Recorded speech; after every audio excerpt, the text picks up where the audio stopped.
y listo. Bueno, hoy vamos a seguir con el capítulo de las mentiras acerca del matrimonio. Recuerden que ya vamos en este capítulo, vamos muy avanzada.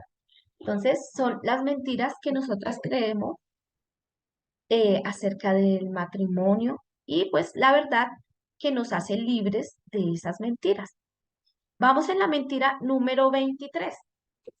Y la mentira número 23 dice, mi esposo debe servirme. Y pues vamos a desenmascarar algunas cosas acerca de esto.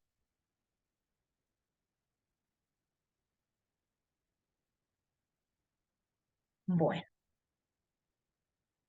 voy a correr esta plantillita que no me deja ver pues lo que estoy haciendo. Está arriba. Ujú, casi no me ve. Bueno, aquí dice que en las dos últimas décadas ha surgido un importante movimiento dentro de las iglesias que anima a los hombres a convertirse en hombres de Dios, que son hombres amantes de sus esposas y amorosos con sus hijos, que expresan su amor mediante el sacrificio y el servicio. Y aquí pues quise poner como una imagen de un hombre como que se ve muy gozoso sirviendo a su esposa, a su hijo. Y pues esto se está presentando en las iglesias, eh, como motivando al hombre que no se esté solo como un agente pasivo dentro de las labores de hogar, sino que que sea un hombre servicial, que demuestre también ese amor hacia su esposa y sus hijos en el servicio. Em, sí, es que aquí la plantillita me quedó en otro lado, listo. Y ha sido maravilloso ver cómo Dios mueve a los hombres a volver el corazón de ellos a su hogar y a Él. Porque ha sido tan maravilloso ver esto, porque hace algunos años, digamos por allá en los 60 o incluso antes, en los 50, em, lo que se veía era un marcado machismo y pues se decía que los hombres no tenían ninguna función dentro de casa, ellos estaban lejos de las labores de hogar, incluso se veía mal que un hombre pues cocinara o hiciera algún oficio de hogar y se decía que estas eran labores netamente femeninas. Entonces, pues el ver que ahora los hombres han como redireccionado su pensamiento en pro de parecerse más a Jesucristo, pues es maravilloso, eh, porque pues Jesús dio un ejemplo de un hombre que sirvió o que sirve a su novia, que es la iglesia, tanto que dio su vida por la iglesia, por su novia. Entonces los hombres quieren representar en esta época a Jesús también en su servicio en casa. Dentro de las iglesias se acepta como un gesto de cortesía que el esposo sirva a su esposa en el hogar, pero no puede decirse lo mismo de las mujeres en cuanto a su responsabilidad de servir a su esposo. ¿Y por qué? Pues aquí vemos, quise poner un contraste de los dos varones anteriores muy contentos sirviendo como a su esposa, a sus hijos. Y en cambio aquí una mujer con mala cara, con rabia, como mandando a su esposo, eh, como lo veíamos la vez pasada, siendo rencillosa y el esposo pues muy apabullado. Entonces se ha ido como a un extremo terrible. Entonces ya, como dice aquí, no puede decirse lo mismo de las mujeres en cuanto a su responsabilidad de servir. O sea, ya las mujeres no quieren servir, quieren que su esposo las sirva y demandan servicio de su esposo, pero las mujeres no quieren servir. Y vamos a ver por qué, cuál es la raíz de todo esto. y pues que en gran medida nuestras ideas como mujeres han sido moldeadas por el movimiento feminista moderno que ha esforzado por disminuir el valor del servicio de la mujer en su hogar. Entonces, aunque ustedes no crean, esto, este movimiento feminista ha filtrado sus ideas también en la iglesia y las ha moldeado. Y hoy vamos a descubrir un poco, vamos a adentrarnos un poco en ese movimiento feminista para que entendamos qué ideas se han ido filtrando en nuestros contextos cristianos. Porque usted puede decir, ah, no, yo no soy feminista, pero sí hay cositas en nuestra cosmovisión que se han ido filtrando. Y por eso es que la mujer ya no quiere servir ni a su esposo ni a sus hijos, quiere ser servida. Entonces vamos a adentrarnos un poco en lo que es este movimiento feminista. Dice aquí que aunque en la primera y segunda ola el feminismo tuvo algunas metas nobles y puse algunos punticos suspensivos. Quiero decirles que el feminismo tiene varias olas o como digamos que ha ido variando según el tiempo. Eso se llaman olas, ha ido, digamos que evolucionando entre comillas, que yo digo que es al revés, no ha evolucionado, ha involucionado, pero pues aquí muestro una imagen muy diciente que el feminismo estaba controlado, ¿no? En un principio, y tuvo algunas metas nobles en esa primera ola.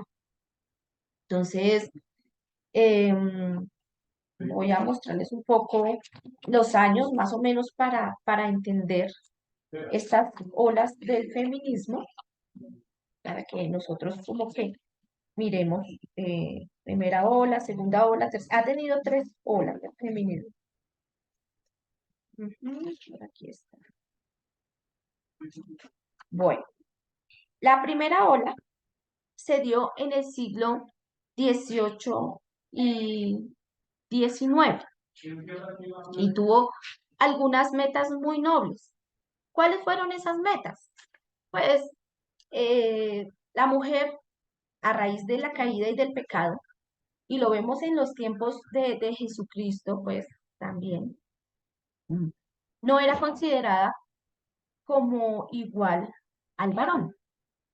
La mujer era menospreciada, no tenía derecho al voto, tampoco podía estudiar, no le enseñaban a leer. eh, Cuando si trabajaba, su salario era menor que el de un varón. eh, Incluso en el tiempo de Jesús era peor, porque incluso los niños y las mujeres no eran tenidas en cuenta para nada. No se contaban en los censos, o sea, no, era terrible el valor que se le daba a la mujer. Esto viene a raíz de la caída, es una de las consecuencias de la caída. En el siglo XVIII-XIX, aunque ya ha venido como mejorando un poco, todavía no tiene muchos derechos. Incluso cuando estaba investigando un poco en la Ilustración, cuando se da esa declaración de derechos humanos, dice que para el hombre, no dice que para la mujer. Entonces, digamos que en contraprestación a esto nace ese movimiento feminista que tiene pues ideas nobles, pero pues si vemos estas ideas nobles parten desde la misma idea de Jesús. Jesús dignificó a la mujer y lo vemos en la Biblia, en la palabra de Dios. Cuando él habla con la samaritana, eh, en esa época un hombre no se acercaba a hablar con una mujer. O sea, era como, uy, terrible. Y mucho menos si era samaritana. Y él dignificó a la mujer, se acercó a ella, le habló. Entonces, no podemos decir que estas ideas vienen del feminismo. Jesús tuvo la idea de edificar a la mujer porque sabía que a causa de la caída estaba siendo terriblemente oprimida. Pero pues a este movimiento que encabezaron algunas mujeres, buscando ese derecho al voto, que pudieran estudiar, que fueran tenidos en cuenta en la Declaración de Derechos, pues se le llamó feminismo. Pero incluso creo que muchas de estas mujeres pertenecían a iglesias, ¿sí me entienden? Entonces, su idea venía desde la misma palabra de Dios. Pero este feminismo tiene otras olas y pues tenemos una segunda ola. Bueno, primera y segunda ola tuvieron estas características o buscaban estos objetivos nobles. Pero en esa tercera ola, que empieza desde 1950 a 1980,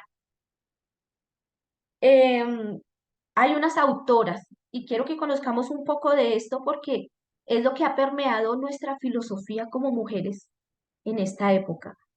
Y quiero que le presten atención a lo que ellas están buscando y cómo esto ha venido en un detrimento terrible y en un acabose. O sea, ahorita lo que se está viendo es terrible, pero es consecuencia de esa raíz, ¿sí? Primera ola, segunda ola, digamos que no son tan malas, bueno, están buscando algunas cosas nobles, pero ya se empieza a desfigurar todo a causa del corazón pecaminoso, del pecado también de la mujer, y se empieza como hay un péndulo, primero está muy ladeado hacia el hombre, el machismo, y el péndulo empieza a moverse, y ahora está al otro lado, para el otro extremo. Entonces, en esa tercera ola del feminismo, que nace en 1950 y 1980, hay unas autoras se llama Simone de Beauvoir y Betty Friedan. La primera empieza a hacer una distinción entre género y sexo, y eso lo estamos viendo ahorita extremadamente marcado. Imagínense desde qué época, desde los 50, 60, 70 y 80. Y ella da una frase: no se nace mujer, se llega a serlo. Entonces, ella está totalmente confundida y ella dice que la mujer, lo que es la mujer, es, está dado por una construcción cultural y ya se desvía totalmente de la verdad, porque empieza a decir que la mujer se determina solo por sus funciones y ella empieza a menospreciar la función de la mujer, cuidadora de sus hijos, ayudadora de su esposo y al final amorosa en su hogar. Empieza a desvirtuar esto porque dice que esta concepción cultural de la mujer, de sus funciones, es la que determina que son mujeres, ¿sí? Entonces ya está equivocada porque en nuestro rol, nuestros, nuestras funciones no determinan quiénes somos, son parte de nuestras funciones, nuestro diseño, pero quien determina quiénes somos es nuestro diseñador, es Dios, es quien nos hizo, ¿sí? Entonces, bueno, ella ya empieza a hacer una mezcla ahí y entonces empieza a desvirtuar esa labor femenina. Y la segunda, que es Betty Friedan, dice que el rol de la mujer es terrible y planta una semilla de insatisfacción. O sea, uy, horrible todo lo que le toca hacer a la mujer. Y planta esa semilla de insatisfacción en el corazón femenino. ¿Por qué? Porque dice que esa función que se nos dio de servir a nuestro esposo y criar a nuestros hijos, hace que nosotras no podamos ser felices, porque no estamos pensando en los demás y no en nosotras mismas, ¿sí? Entonces, también dice que la función que de servir, de ayudar a nuestros hijitos es terrible, porque no podemos realizarnos como personas, que no nos están mirando a nosotros, nuestras metas, nuestros anhelos, y ella desvirtúa terriblemente esa función, esas labores de mujer. Y lo que hace es que empieza a, a darse un libertinaje sexual, eso es en décadas de los 60 y 70, terrible, pues la mujer empieza a buscar una nueva identidad, un nuevo estilo de vida, está perdida sin la verdad de su diseño, quedó pero perdida, perdida. Y entonces que empieza a buscar como esa plenitud y esa felicidad que la resume en una vida sexual promiscua. También en las drogas, ya ellas no quieren tener hijos, empieza a crearse lo que son los anticonceptivos y, y ya no quieren estar en casa. Eh, Tanto que una de las autoras dice que asemeja como un castigo terrible o como la cárcel, como un preso de guerra, el estar en el hogar. O sea, lo ponen en esos términos, o sea, es terrible. Y de allí parte lo que son el feminismo radical y el liberal, que es lo que estamos viendo en esta época. Entonces, recuerden, primera, segunda ola, no, tiene algunas cosas nobles, pero que no se las inventaron, ya Jesús había dignificado a la mujer, eh, viene en contraposición al machismo, después viene la tercera ola terrible del libertinaje y desvirtúan la labor de la mujer, y ahora vemos un feminismo radical y liberal. Entonces, en este feminismo radical que vemos ahorita hablan sobre la cosificación de la mujer, o sea, si te miran te están violando, dicen ellas. Si así te mira un hombre, ya te está violando, o sea, se va a un extremo terrible. Empiezan a hacer esas marchas de mujeres desnudas, como diciendo, pues, de malas, no me importa, yo soy así, si soy gorda, si soy fea, lo que sea, tienen que quererme tal cual soy. Hablan del patriarcado terriblemente, que hay que destruir ese sistema patriarcal, creen que el hombre es nuestro enemigo y hablan de la liberación femenina. Y el feminismo liberal habla de la igualdad de derechos entre hombres y mujeres, desafían el sistema y hablan del empoderamiento de la mujer. Esto es lo que estamos viendo ahora, pero mire desde dónde viene.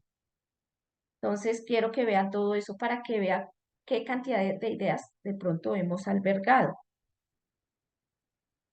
Y pues, ¿cuál es la raíz de este movimiento feminista? Em, este movimiento feminista viene de un movimiento más grande que es el relativismo. Y en el relativismo se dice que no hay verdad absoluta, o sea, no existen las verdades absolutas. Todo lo que me haga feliz es la verdad para mí. Eso es lo que dice. Todo gira en torno a mí. Entonces, bueno, esta investigación no estaba en el libro, yo la quise hacer para entender un poco lo que ella hablaba sobre el feminismo aquí. Ya, si usted está siguiendo el libro, en la página 132 de nuestro libro, ella habla de un estudio eh, que hizo Mari Kassian, eh, que se llama Evangelio Feminista, y ella está como citando a una autora en este estudio. Se llama la autora Anne Oakley. Es una socióloga feminista de 1944 y conocida por su trabajo sobre sexo y género. Lo que yo decía, pues que eh, el ser mujer em, se refiere como a esas labores, eso hace que seas mujer, entonces ellos quieren desvirtuar todo el trabajo o la labor de la mujer, llegando como a esas conclusiones en la diferencia entre sexo y género. Oakley trató de demostrar con estadísticas las condiciones inauditas del trabajo de la mujer. Imagínense cómo ponen condiciones inauditas. Trabajo arduo, extenso, en aislamiento, imagínense, con un salario mínimo o inexistente, sin compensación, ni pensión, ni descanso, ni vacaciones, ni días festivos pagados, sin posibilidad alguna de mejorar sus condiciones. Oakley se propuso demostrar que el papel de ama de casa en el trabajo doméstico y el cuidado de los niños era opresor y una explotación. Según Oakley, una revolución feminista jamás sucederá a menos que las mujeres comprendan que son oprimidas.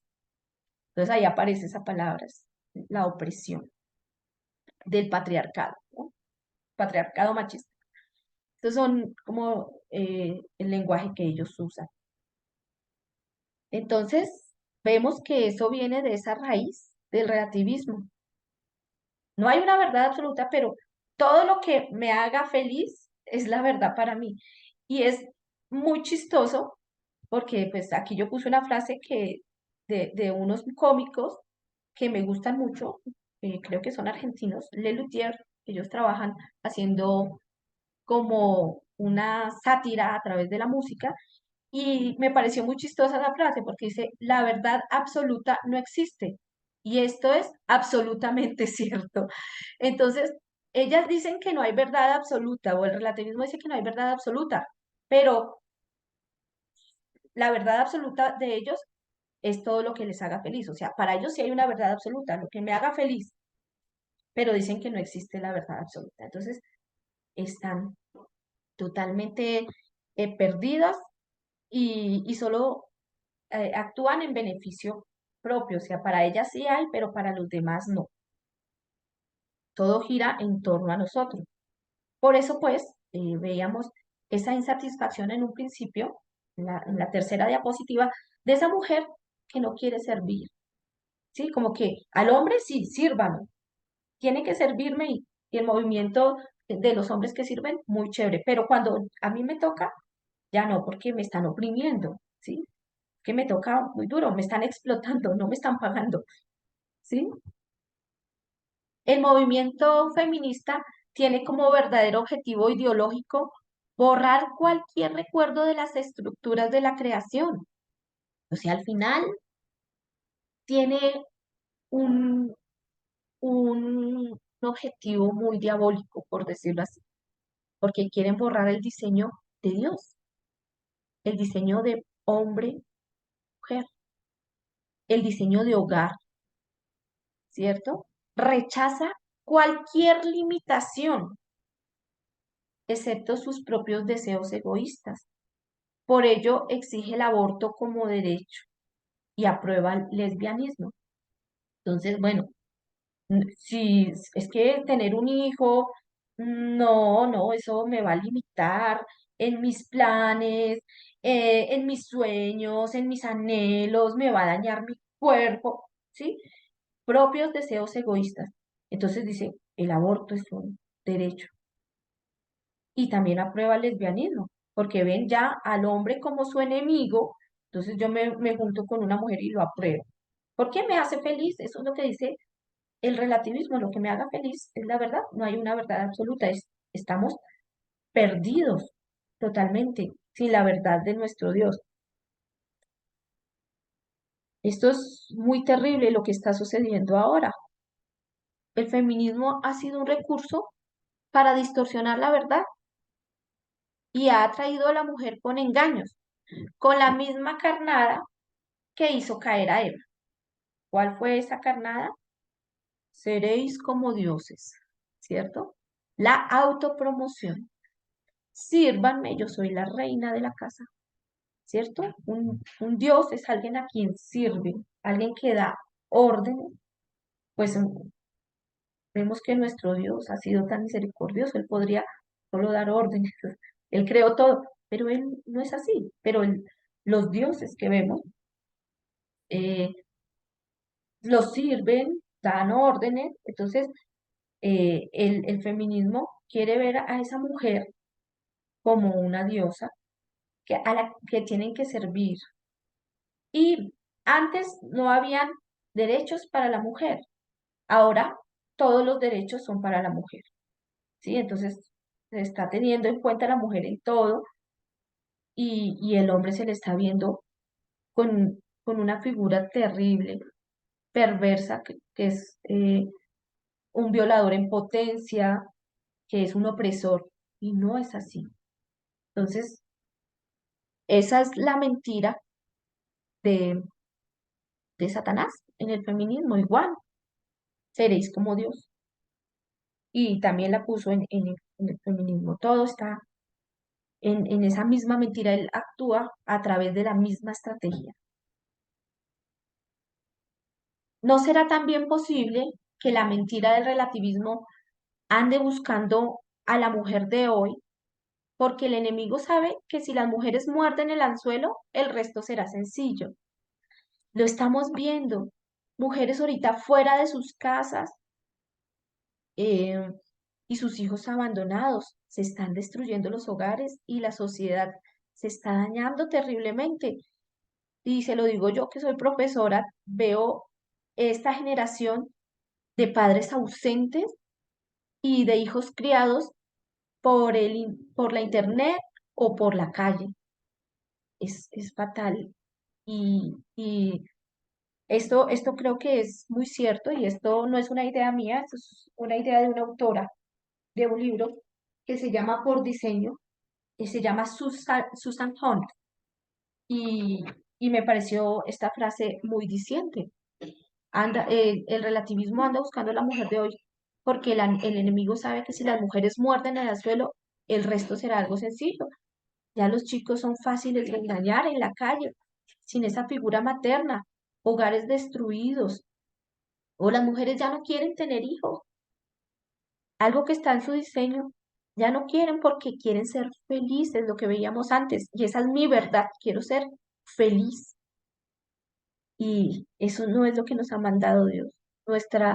Nuestro objetivo es glorificar a Dios y gozar de Él para siempre. Y al glorificarlo, seremos felices. Ahí sí seremos felices, pero es un gozo permanente en medio de la prueba, no la felicidad del mundo.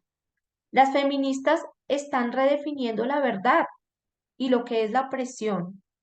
O sea, ellas empiezan a redefinirlo todo. ¿Qué es redefinir? Poner otra definición a algo que ya tiene una definición establecida, incluyendo en esas definiciones el parto, la maternidad, el ser ama de casa y todo lo que limita el derecho de la mujer. O sea, limita entre comillas, ¿no?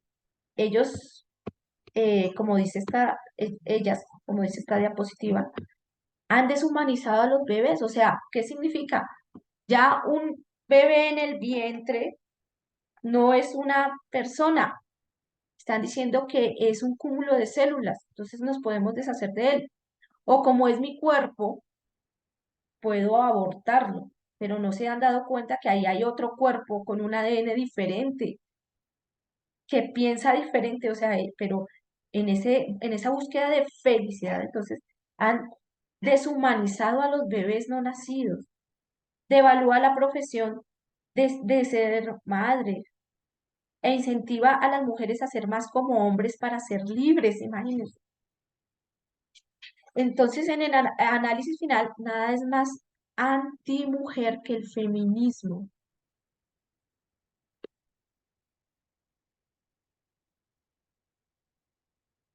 Y bueno, ellos dicen que no hay una verdad absoluta y esa es la raíz del feminismo y vimos cómo ha ido avanzando en pasos agigantados y terribles y hasta dónde nos está llevando. ¿Cuál es la verdad absoluta? ¿Cuáles son esos lentes con los que debemos ver el mundo? Son los lentes de la palabra de Dios. En Juan 17:17 dice, santifícalos en tu verdad, tu palabra es verdad. Y qué bello esto, porque esta es una oración que hizo Jesucristo por sus discípulos, pero no solo por ellos, sino por los que vendrían a través de lo que ellos iban a exponer, que era el Evangelio. O sea, nosotros venimos de ellos, ¿sí? Y Él está dando una oración al Padre. Santifícalos en tu verdad, tu palabra es verdad. Entonces nosotros estamos como creyentes en este proceso de ser santificado. Recuerde que ya hemos hablado que nosotros después de ser regenerados, o sea, de nacer de nuevo espiritualmente, de abrir nuestros ojos, entramos en un proceso de santificación que no acaba sino hasta que estemos en la gloria de Jesucristo. Y esta santificación viene por medio de la palabra de Dios, que es la verdad absoluta. Son los lentes con los que debemos ver el mundo.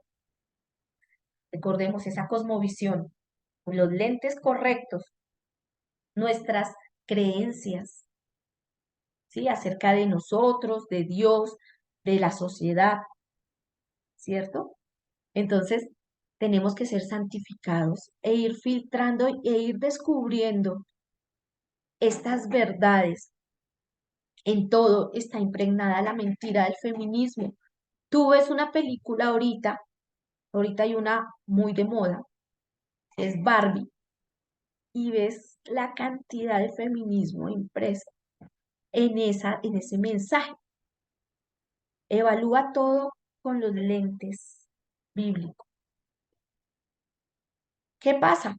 Pues ha sido fácil para Satanás engañar eh, al hombre carnal, el hombre que no cree en Dios.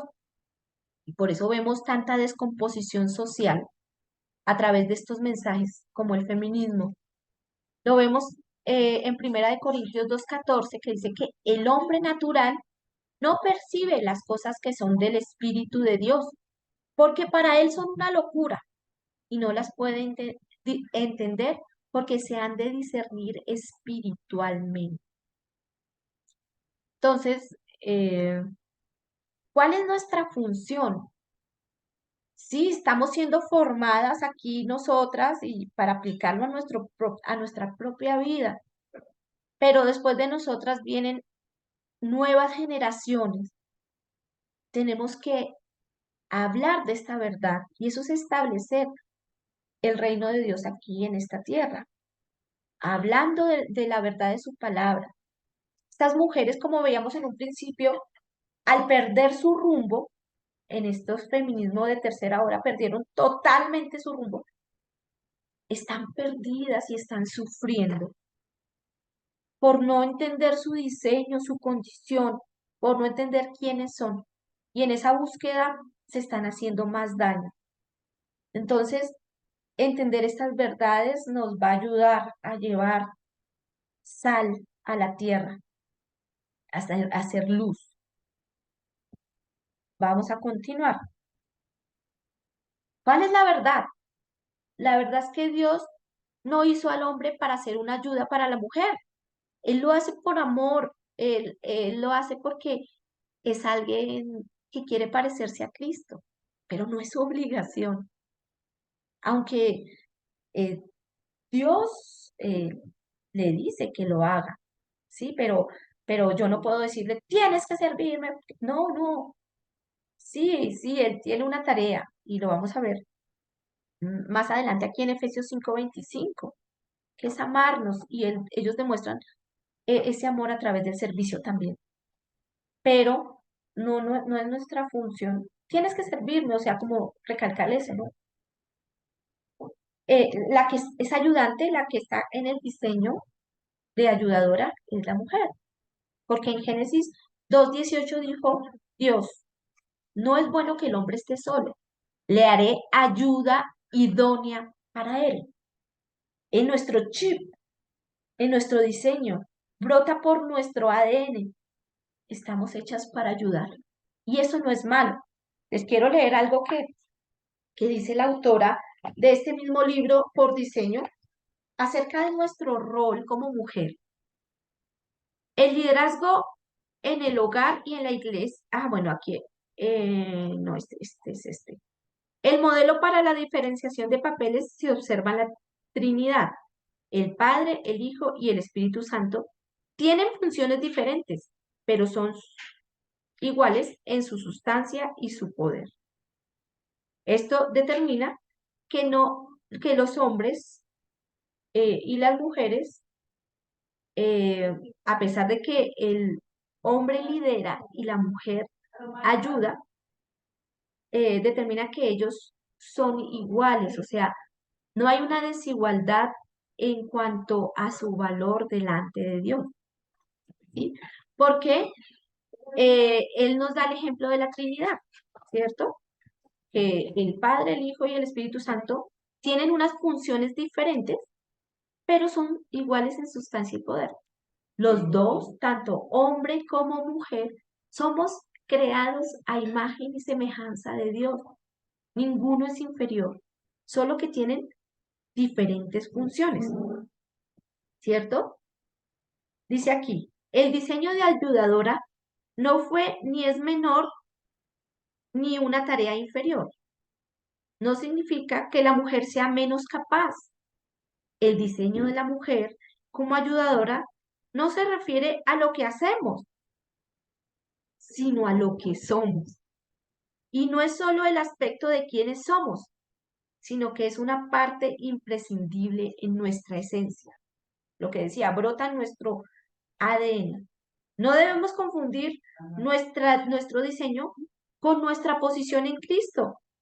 Nuestra posición es idéntica a la del hombre. Ya no hay judío, ni griego, esclavo, ni libre, hombre, ni mujer, sino que todos ustedes son uno solo en Cristo Jesús.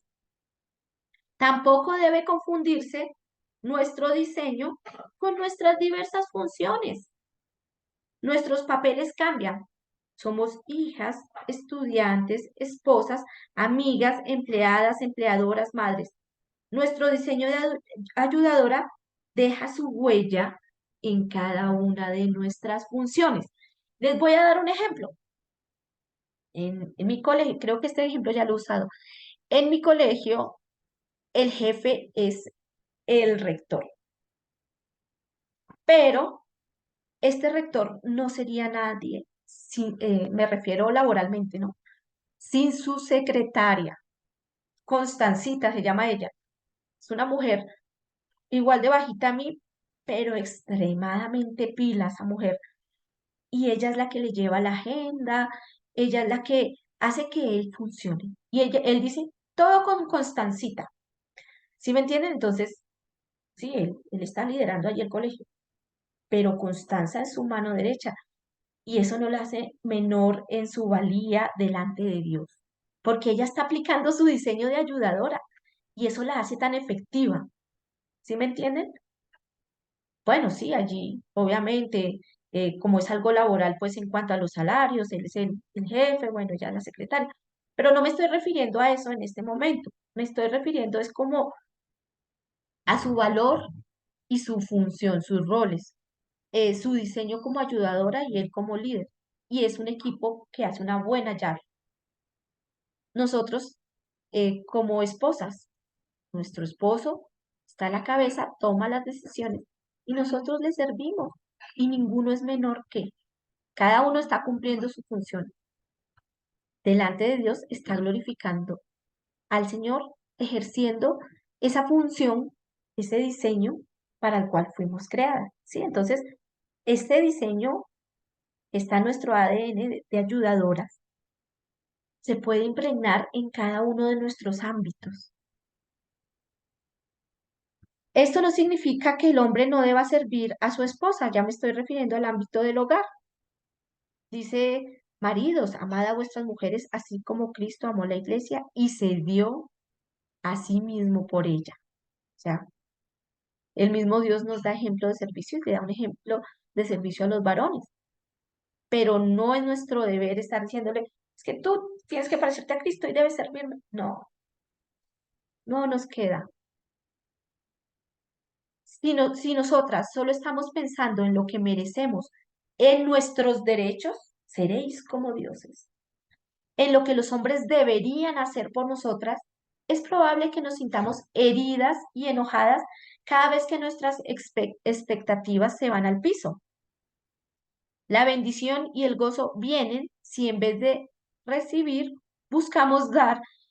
Y miren este pasaje que me parece increíble. Dice, en todo les mostré que así, trabajando, deben ayudar a los débiles y recordar las palabras del Señor Jesús que dijo, más bienaventurado es dar que recibir.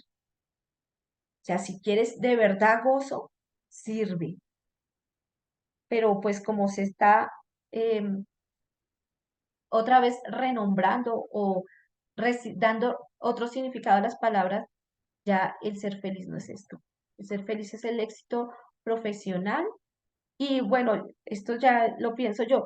Somos más felices sirviendo a un jefe que sirviendo a nuestros esposos. Eso es terrible. La verdad es que no existe otra manera de asemejarnos más a Jesús que sirviendo. No hay un llamado más alto que ser siervo. Una de las cosas más impresionantes de la mujer virtuosa de Proverbios 31 es su abnegación. Quiero que vayamos a Proverbios 31. Quiero que me acompañen.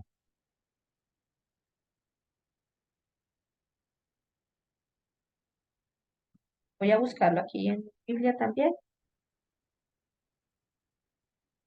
Proverbios 31.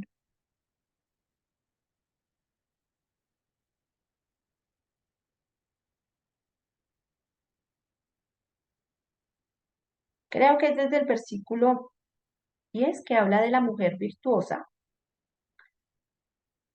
Mm, Proverbios 31. Sí. Entonces, vemos allí que una de las cosas más impresionantes es su abnegación. Ella no va tras su realización personal, tampoco va tras su avance profesional, que es lo que mucho de lo que ahora está haciendo la mujer, ¿no? Realización personal, lo que me haga feliz, avance profesional. Su independencia económica tampoco es el fin de ella, o ser reconocida por sus logros. Ella se muestra indiferente a sus necesidades e intereses y se preocupa por suplir las necesidades de su familia, de su esposo. Y al leer este pasaje podríamos sentirnos tentadas a pensar que la mujer virtuosa es la que pertenece a la clase oprimida, está oprimida por el patriarcado, pero no es así. Ella, vamos al versículo 22, está bien vestida. Dice, se hace mantos para sí. Su ropa es de lino fino y de púrpura. Ella está bien vestida. Ella y su familia tienen alimento y bienes para compartir con otros. En el versículo 15 dice, también se levanta cuando aún es de noche y da alimento a los de su casa y tarea a sus doncellas. El 20 dice,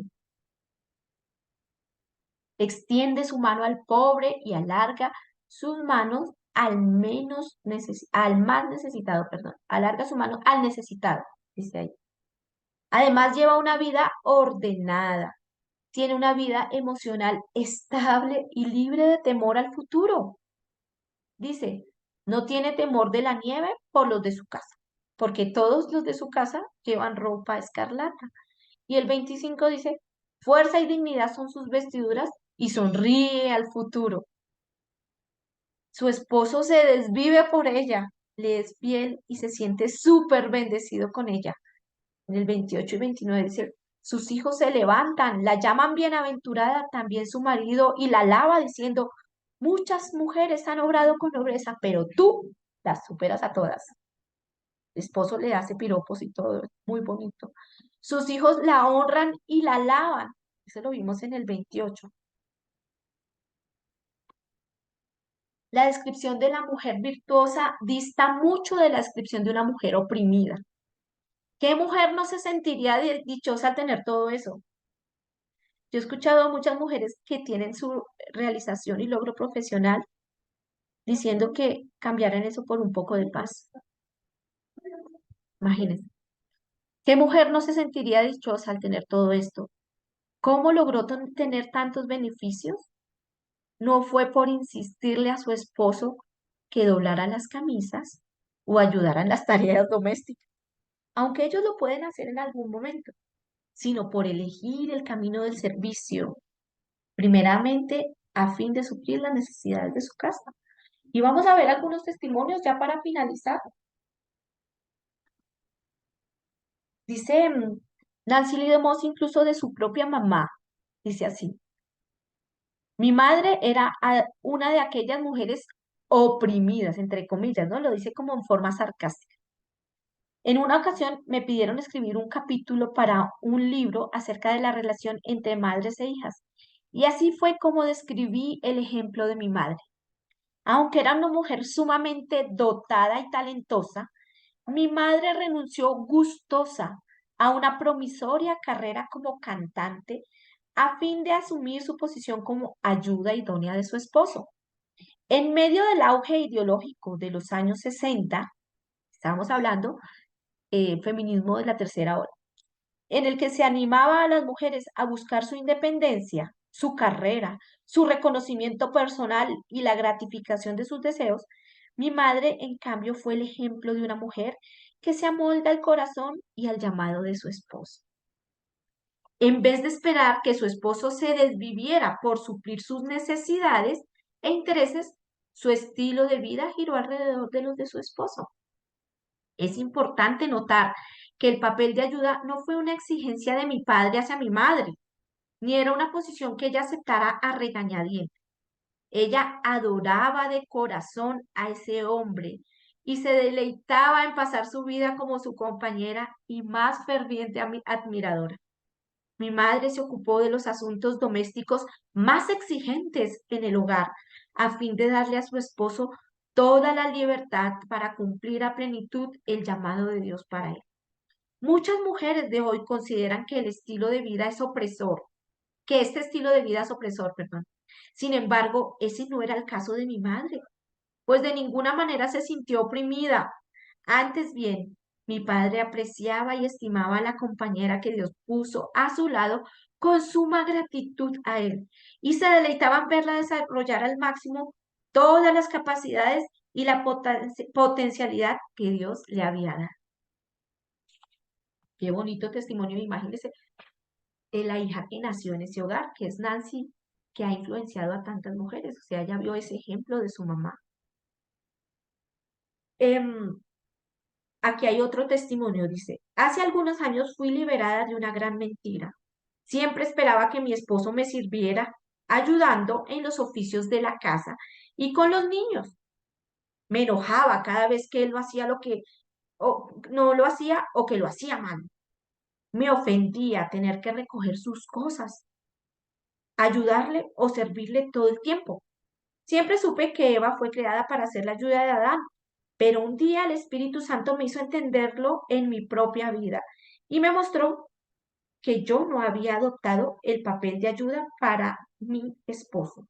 Ahora, siempre que recojo las medias o el periódico de mi esposo, recuerdo en mi interior que lo estoy ayudando.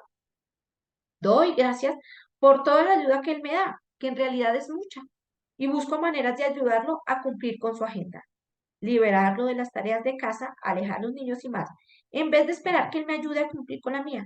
En realidad, eso ha sido de gran utilidad para nuestro matrimonio. Bueno, y con esto pues he concluido el tema de hoy. Vamos a orar y damos pie a algunas participaciones. Voy a pausar la grabación.